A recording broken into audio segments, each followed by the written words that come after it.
Hey YouTube, how's it going? This is Everything is Tech here, and I'm back with my review on the Canon T5 Rebel. So I've had the camera for a couple of weeks, and basically that gave me a lot of time to play with the camera and really get to know it. That being said, I have a lot of things to say about this camera, and in this video I'll cover a lot of the details about the camera as far as the physical features go, the battery life, how well it takes videos and photos, and all that good stuff you want to know about the camera. So without further delay, let's go ahead and get right into this video. So the first thing we're going to talk about with the camera is the specs. So basically this camera will run you $400 as of March 2016.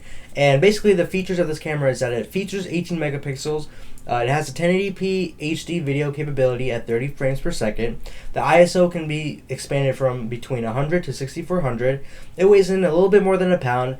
And you can take photos at JPEG or RAW, given that this is a DSLR camera. So you are expected to be able to take JPEG and RAW photos. And for people who want to get technical, this also does have a 3-inch LCD screen on the back. And the maximum shutter speed that the camera can record in is 4,000th of a second. And the minimum is 30 seconds. And last but not least, one thing I want to make a note about with this camera is that it does not support an external microphone. So you're basically stuck using the microphone on the camera. So when it comes to the specs on the camera, you basically get what you pay for. In other words, things like 1080p video, or even to an extent 18 megapixels, is really standard and common in today's technological age. I know that sounds really cliche, but it's basically true, and there's no other way to put it. The specs are great, and you get what you pay for. When it comes to the physical features of the camera, like the look and feel, I love it. The camera also has a really nice matte finish to it, which is a little gritty and rough, so it feels very pleasant to hold in your hand. I also love how Canon incorporated rubber grips throughout the camera, which ultimately, with the finish and the grips, it makes it really comfortable to hold this camera for long durations of time. When talking about the button layout of this camera, I really like it because all your buttons are in one place, so it makes it really convenient to change settings. Looking at the buttons really quick, so here's the top of the camera,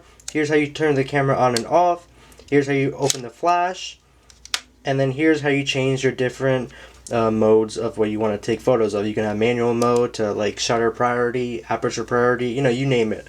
And all the way in the end is the video button. You also have the dials to change through your photos or settings really quickly, and then here is the shutter button. On the front of the body you have this button where it basically allows you to release the lens, and then all the way over here by the T5 symbol you have the microphone. Looking at the back over here, you have the viewfinder, you have the nice 3-inch LCD screen, you have the live view mode button, which is basically when you click on it you'll see what you see in the viewfinder on the screen itself, and this is what you use to take video as well. And this button allows you to change the extra exposure you want on the image.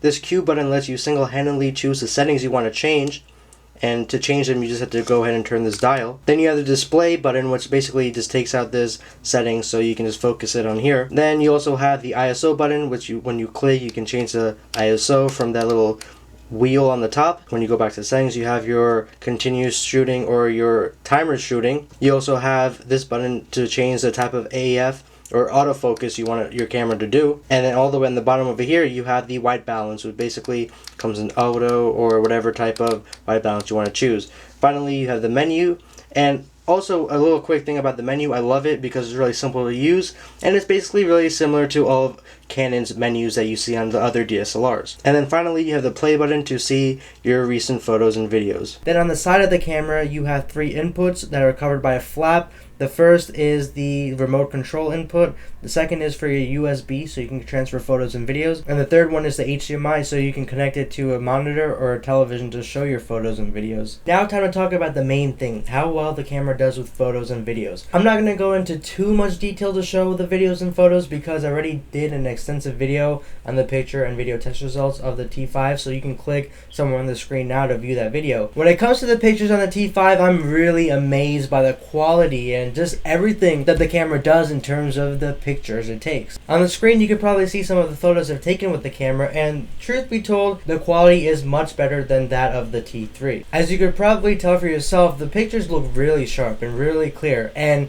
if you hit that focus on point, whether you're doing manual focus or autofocus, if you hit it perfectly on point, their pictures will be really sharp and really clear. The colors are also really great because they come out alive, and there's a great deal of contrast that you can see in the photos right from the 18 to 55mm lens it comes with. That being said, when you go ahead and invest in more lens like the 50mm or even more expensive lenses, that's when you can really push this camera body to its full potential. I personally use DSLR cameras mainly for photography, so the quality of the pictures are probably one of the biggest selling points for me personally as a consumer.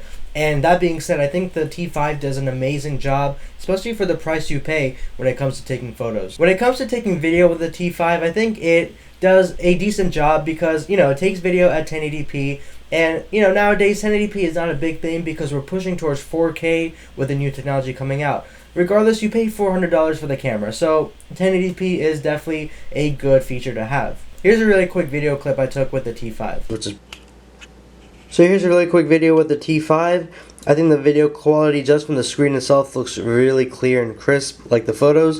And I also like how the camera adjusts to the light. So if I point to the window and then I point back to the rose, the light auto adjusts, which is pretty cool. So like I said, quality is alright, it's decent, something you'll see in other cameras for the same price. As far as the microphone quality goes, I'm a little bit disappointed because, again, the voice quality when you talk in the microphone, it sounds a little muffled, and that sucks because you really can't use an external microphone with the camera, so that's kind of a downer. Talking about the battery life on the T5, I think it's great, and it's really similar to that of the T3. The battery life is really long. You can take hundreds of photos in RAW or JPEG and not even put a dent. I'm pretty sure you could probably get over 500 RAW pictures and probably use the battery halfway. So that's really cool. I've taken about 200, 300 pictures in RAW format, and I'm only 1/4 done with the battery. So that's really cool. Having that nice battery life is always a plus. So this basically sums up the video. There's a lot of things I like about the camera, and I can really go down the list. I like the physical features, how it's built, the finish. I love the picture quality. It does an amazing job of taking pictures. The video quality is alright, nothing you can really hate on. But I do wish Canon could have improvised on the microphone quality and maybe upgraded it a little bit more from the T3.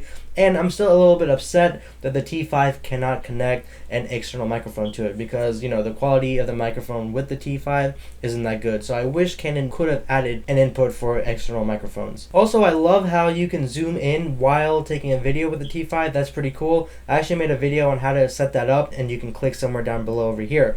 But anyways, that basically concludes my video. Overall, I love the camera. It's definitely worth the money you pay for it because the photo quality is just, to me personally, enough for me to go ahead and purchase the camera. $400 for this kind of quality as far as the pictures go is amazing. And, having that 1080p video, like I said, isn't a big deal, but for me, it's more for the photos and the videos. And anyways, I hope you guys enjoyed the video. Thank you very much for watching. If you want to go ahead and buy the camera for yourself from Amazon, please go ahead and click the link down below.